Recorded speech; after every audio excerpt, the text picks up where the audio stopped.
स्वागत है आप लोगों का फिर से एक नए वीडियो पे। तो आज के इस वीडियो पे हम लोग देखने वाले जो आप लोग का अर्धवार्षिक परीक्षा का 20 अगस्त को, तो इसके लिए हम लोग बहुत ही ज़्यादा इंपॉर्टेंट वीवीआई क्वेश्चन आंसर को लेकर आए हैं जो आपके अर्धवार्षिक परीक्षा में देखने के लिए मिलेगा। इसलिए आप लोग इस वीडियो को ध्यान से देखिए और बिना स्किप करके देखिए। तो चलिए दोस्तों, हम लोग समय को नहीं गवाते और वीडियो को स्टार्ट करते हैं।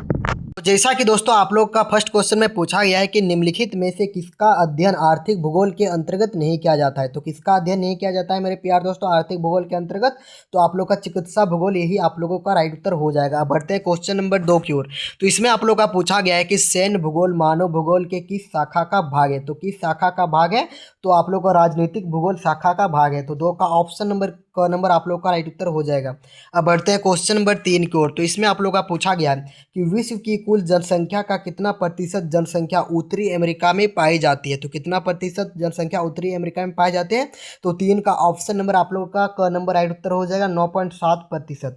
अब आगे की ओर बढ़ते हैं दोस्तों। तो चौथा नंबर में पूछा गया है कि जनसंख्या आकार में विश्व में ब्राजील का कौन सा स्थान है। तो कौन सा स्थान है विश्व में ब्राजील? तो आप लोग का 5वां स्थान है। तो 4 का ऑप्शन नंबर ख नंबर आप लोगों का राइट उत्तर हो जाएगा।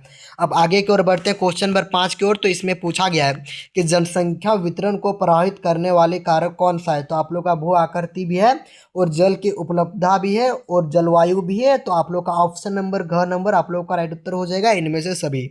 अब आगे की ओर बढ़ते हैं क्वेश्चन नंबर 6 की ओर। तो इसमें पूछा गया है कि ईसा की पहली शताब्दी में विश्व की जनसंख्या कितनी थी। तो विश्व की जनसंख्या कितनी थी दोस्तों?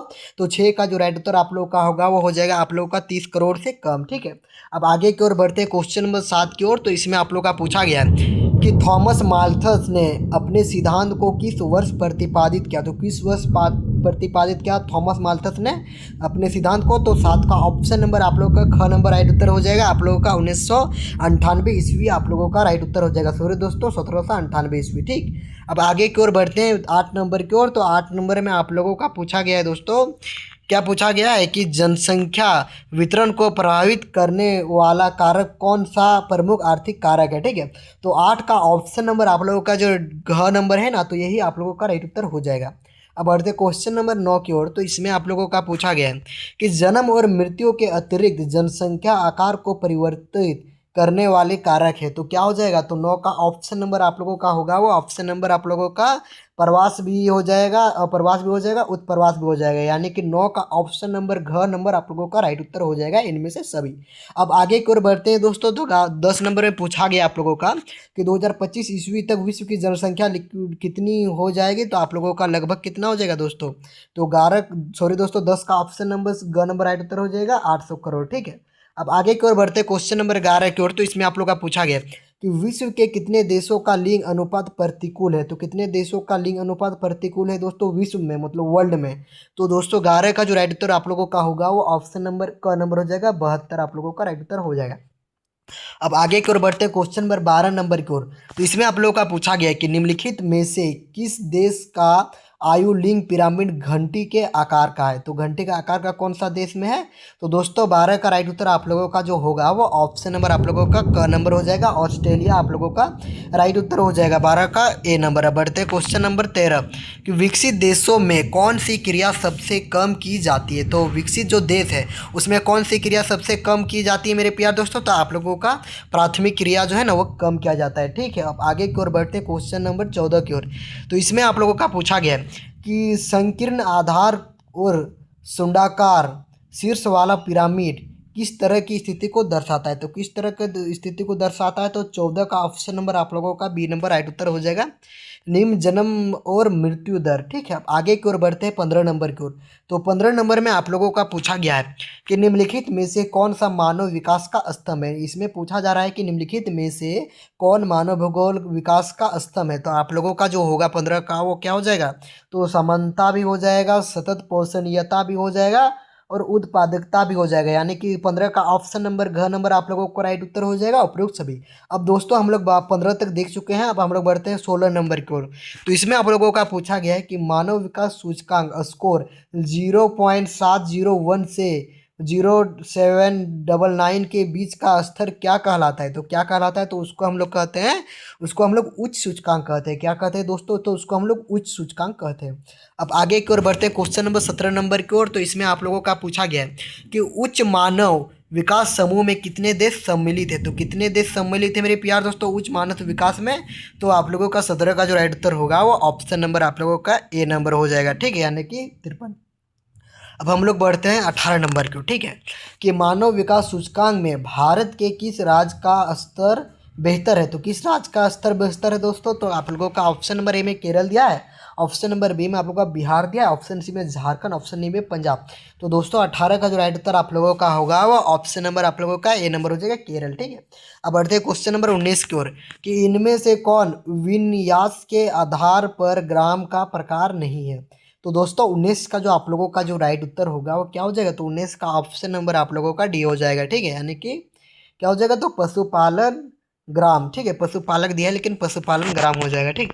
अब आगे की ओर बढ़ते हैं 20 नंबर की ओर, कि चिंगम किस वृक्ष से प्राप्त होता है? तो चिंगम होता है, आप लोग खाए भी होंगे, तो जो चिंगम वो किस वृक्ष से प्राप्त होता है? तो आप लोगों का ऑप्शन नंबर ए में दिया गया है सेनोटा वृक्ष, या ऑप्शन नंबर बी में लटवा वृक्ष, ऑप्शन नंबर सी में रोटावा वृक्ष, ऑप्शन नंबर घ में दिया जेपोटा वृक्ष। तो दोस्तों जो चिंगम है ना वो आप लोगों का जेपोटा वृक्ष से प्राप्त होता है। किस वृक्ष से? तो जेपोटा वृक्ष से।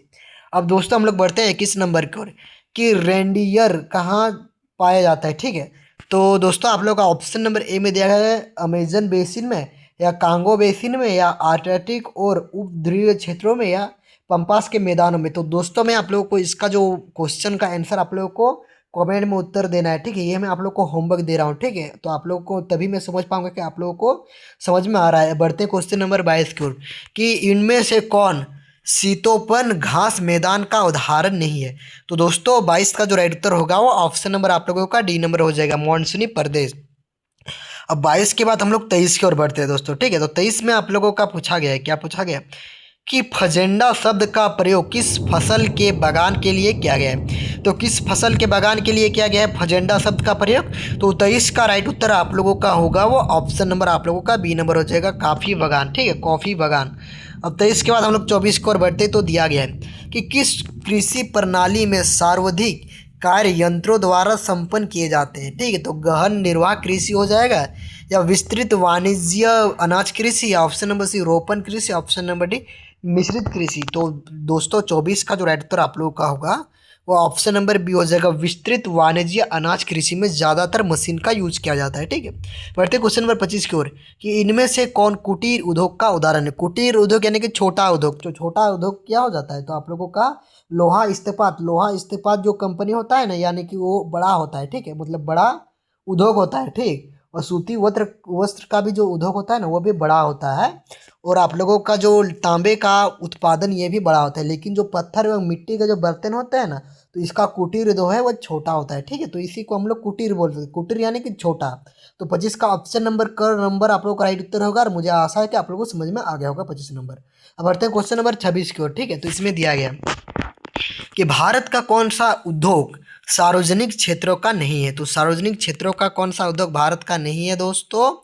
तो इसका जो राइट उत्तर होगा 26 का वो टिस्को हो जाएगा, क्या हो जाएगा? तो TISCO टिस्को आप लोगों का राइट उत्तर हो जाएगा, ठीक है। अब आगे की ओर बढ़ते हैं 27 नंबर को, कि जनसंचार किस क्रिया के अंतर्गत आता है? जो जनसंचार है तो किस क्रिया के अंतर्गत आता है? तो आप लोगों का 27 का ऑप्शन नंबर क्या हो जाएगा? तो ऑप्शन नंबर 27 का आप लोगों का होगा वो ऑप्शन नंबर सी तृतीय क्रियाकलाप होता है, ठीक है, वो सेवा क्षेत्र भी आता है।